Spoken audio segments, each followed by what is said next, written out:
Salatullah salamullah ala toha rasulillah. Salatullah salamullah ala yasin habibillah. Tawassalna bismillah wa bil hadi rasulillah wa kulli mujahidin lillah bi ahlil badri ya Allah. Assalamualaikum warahmatullahi wabarakatuh. Hai teman-teman semua, bagaimana kabarnya? Semoga teman-teman selalu sehat, ceria dan bahagia bersama keluarga. Amin.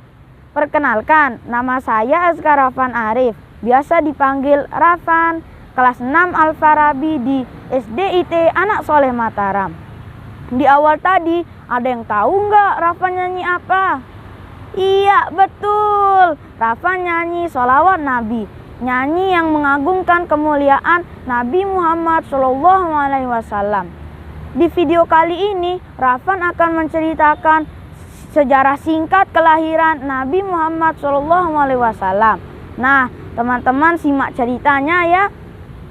Nabi Muhammad SAW adalah nabi terakhir yang diutus oleh Allah Subhanahu wa Ta'ala untuk menyempurnakan akhlak manusia, dan beliau juga disebut memiliki sifat uswatun hasanah atau menjadi teladan yang baik. Nabi Muhammad SAW dilahirkan oleh seorang ibu yang bernama Aminah dan seorang ayah yang bernama Abdullah. Menurut riwayat, Nabi Muhammad SAW lahir di kota Mekah pada hari Senin tanggal 12 Rabiul Awal tahun Gajah atau tahun 571 Masehi. Nabi Muhammad SAW dilahirkan di waktu malam. Kenapa dinamakan tahun Gajah? Karena pada saat Nabi Muhammad lahir telah terjadi peristiwa penting, yaitu pasukan tentara bergajah yang dipimpin oleh Abraha ingin menghancurkan Ka'bah.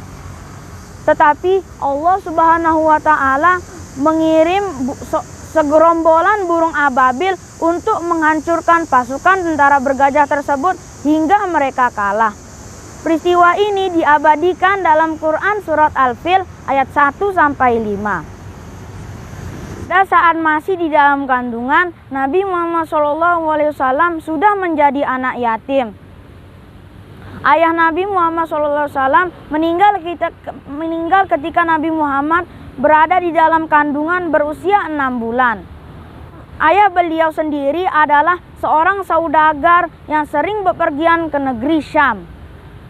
Ketika singgah di Madinah, beliau jatuh sakit dan akhirnya wafat dan dimakamkan di sana. Setelah Nabi Muhammad SAW lahir, oleh ibunya Nabi Muhammad diberikan kepada Halimatus Sa'diyah untuk disusukan. Pada saat itu bangsa Arab memiliki kebiasaan untuk menyusukan anak-anak mereka kepada perempuan yang ada di desa. Tujuannya adalah agar anak-anak tersebut dapat tumbuh dan berkembang di lingkungan pedesaan yang memiliki udara yang masih bersih. Nabi Muhammad SAW tinggal bersama ibu susuannya yaitu Halimah selama 4 tahun di dusun Bani Sa'ad. Setelah umur Nabi Muhammad SAW 6 tahun, Nabi Muhammad pun kembali pulang ke rumah ibundanya. Oleh ibunya setiap tahun diajak pergi ke Madinah untuk berziarah ke makam ayahnya dan sekaligus berkunjung ke rumah sanak saudaranya. Namun dalam perjalanan pulang di sebuah tempat yang bernama Abwa, yaitu desa yang terletak antara Mekah dan Madinah, ibunda Nabi Muhammad SAW jatuh sakit dan akhirnya meninggal dunia di sana. Sejak saat itu, Nabi Muhammad SAW menjadi anak yatim piatu yang kemudian diasuh oleh kakeknya yaitu Abdul Muthalib.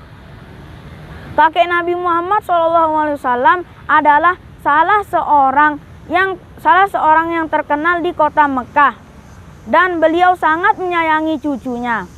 Bahkan nama Muhammad adalah pemberian dari Abdul Muthalib yang berarti orang yang terpuji. Sesuai dengan arti nama tersebut, Nabi Muhammad SAW memiliki akhlak terpuji dan menjadi suri tauladan bagi umat muslim seluruh dunia. Namun tidak lama kakek Nabi Muhammad SAW meninggal dunia, dan kemudian Nabi Muhammad SAW diasuh oleh pamannya, yaitu Abu Thalib. Nah teman-teman, itulah sejarah singkat kelahiran Nabi Muhammad SAW yang sampai saat ini kita kenal dengan Hari Maulid Nabi Muhammad SAW. Semoga kita termasuk orang-orang yang dicintai Rasulullah dan bertemu Rasulullah di surganya Allah Subhanahu wa Ta'ala. Amin. Siapa yang cinta Nabi tepuk tangan. Siapa yang cinta Rasul tepuk tangan. Siapa yang cinta Nabi, siapa yang cinta Rasul, siapa yang cinta Nabi tepuk tangan. Terima kasih. Wassalamualaikum warahmatullahi wabarakatuh.